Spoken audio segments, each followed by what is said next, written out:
Current సమస్యల పేరుతోటి ఇలా కాలయాపన చేస్తూ సమస్యల్ని పక్కదావ దొట్టించే ప్రయత్నం టీఆర్ఎస్ చేయడం దురదృష్టకరం. ఇవాళ కేసీఆర్ గారు ఎన్నికల ముందు నేను చెప్పాను 117 బహిరంగ సభలో 86 కరెంటు కోతలు ఉంటాయని చెప్పిన కేసీఆర్ మేనిఫెస్టోలో చాలా స్పష్టంగా చెప్పారు. రైతులకు 8 గంటల కరెంట్ ఇస్తాను, ఇళ్ళకి 24 గంటలు ఇస్తాను, 3 సంవత్సరాల తర్వాత 24 అవర్స్ కరెంట్ ఉందని చెప్పినటువంటి కేసీఆర్ ఇప్పటికీ తాను స్వయంగా మంత్రిగా ఉండి కూడా ఒక్కరోజు కూడా రిపేర్ చేసిన పాపాన పోలేదు. ఇవాళ ఎకరాలు ఎండిపోతుంటే రైతులు ఆత్మహత్య చేసుకుంటూ రైతులు అప్పుల పుట్టి అప్పుల పెరిగి అప్పుల చనిపోతుండ్రు. కోటి విద్యలు కూటి కొరకే కూడు పెట్టిన వాడు కాటికి అనేటువంటి దౌర్భాగ్య పరిస్థితుల్లో రైతులు రోడ్ల మీదకి వస్తుంటే విచక్షణ రైతంగా మన ప్రభుత్వం అని చెప్పిన దొర ప్రభుత్వం ఇలా లాఠీ చార్జీలు చేసింది కూడా చూసాం.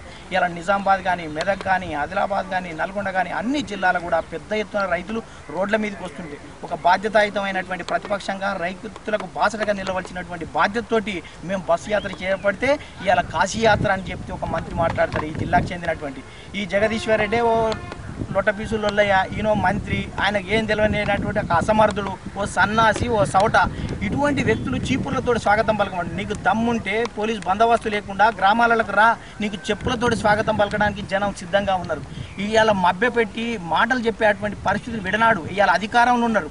హేతుబద్ధమైనటువంటి విమర్శ చేసినప్పుడు ప్రభుత్వం సరి అయిన రీతిలో స్పందించాలి.